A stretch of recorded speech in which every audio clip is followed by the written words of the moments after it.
سے پہلے ذرا آپ کو بتاتے چلیں کہ وادی کشمیر کے اندر صوفی فیسٹیول چل رہا ہے۔ سرکاری طور پر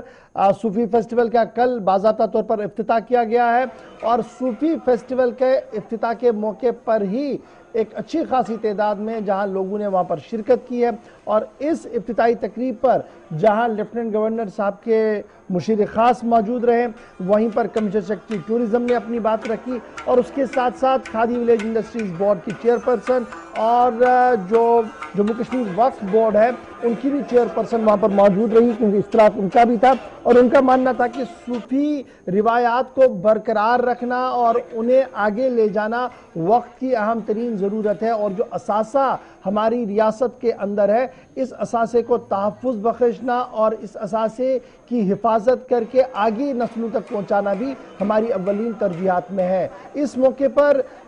جموں کشمیر وقف بورڈ کی چیئرپرسن نے کچھ اہم باتیں بھی بتائی ہے کہ ماضی میں جس طریقے سے مسجدوں سے اوراد فتح اور دعائی صبح کی گونج ہوا کرتی تھی اور نامساعد حالات کی وجہ سے کئی مسجدوں کے اندر اس کو روک دیا گیا تھا، اب آہستہ آہستہ کر کے صورتحال بدل رہی ہے اور وقت کے تابع جتنی بھی مساجدیں ہیں وہاں پر دوبارہ سے یہ سلسلہ شروع ہوگا، یعنی روایات کو بحال کرنے کی کوششوں میں ریاستی وقف بورڈ لگ چکا ہے اور کل انہوں نے ان خیالات کا اظہار کچھ ان الفاظ کے ساتھ کیا ہے۔ بہت پریشانیاں ہیں، صوفیزم کی ایک ریلیونس ہے پریشانیوں میں، کیونکہ اس سے مائنڈ میں پیس، اور جب ہم کشمیریت کی بات کرتے ہیں یا پریشانیوں کی بات کرتے ہیں اس میں ایک واحد راستہ وہی صوفیوں نے ہی نکال کے دیا تھا پورے عالم میں اور خاص کر جموں کشمیر میں۔ جب ہم بات کرتے ہیں کہ یہاں جب صوفیزم کا ابھال آیا ہے تب ایک شبیزم اور صوفیزم ایک ہو گیا اور اسی کے راستے پہ امن، ترقی اور خوشحالی ہے، اور وہی ایک راستہ ہے آج کی ڈیٹ میں بھی کشمیر میں یا پورے ہندوستان میں یا پورے عالم میں۔ جب اسلام کی بات آتی ہے تو صوفیزم کی بات پہلے آ جاتی ہے، کیونکہ انہوں نے ہی ہمیں اسلام کے راستے پہ چلنا سکھایا اور اسلام ہی ایک واحد راستہ ہے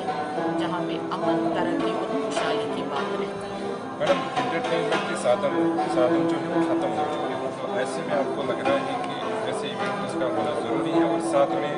بڑے بڑی مشاعرے جو ہے عالمی لیول پر یہاں پہ ہوتے تھے لیکن کئی ورشوں سے نہیں ہو پا رہے،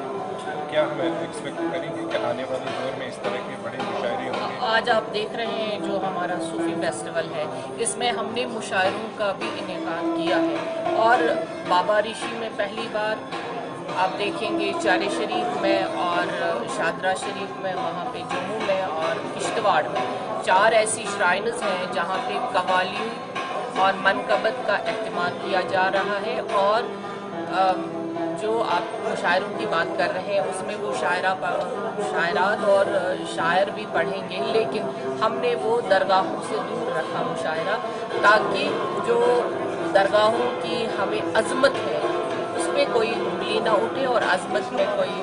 خلل نہ پڑے، اس لیے وہاں پہ منقبت قوالیاں ہوں گی اور وہ شام پرسوز ہوگا، دل میں تراوت آئے گی۔ جو آپ نے بات کری وہی اس صوفی فیسٹیول کا مقصد ہے۔ میم، کیا صوفیزم کو آگے بڑھانے اور لوگوں کو پھر سے درگاہوں کی طرف راغب کرنے کے لیے اس طرح کی محفلیں کافی ہیں کہ اور کچھ کام کرنے کی ضرورت ہے؟ دیکھیے، محفلیں اپنی جگہ ہے اور درگاہوں کی طرف راغب ہونا دل کی بات ہے۔ جب روح اس طرف راغب ہوں گے تو واقعی میں درگاہوں کی جو ہمارا تقدس ہے وہ پھر سے قائم ہوگا انشاءاللہ الرحمن۔ اس کے لیے اب وقف بورڈ نے جو قدم اٹھائے ہیں،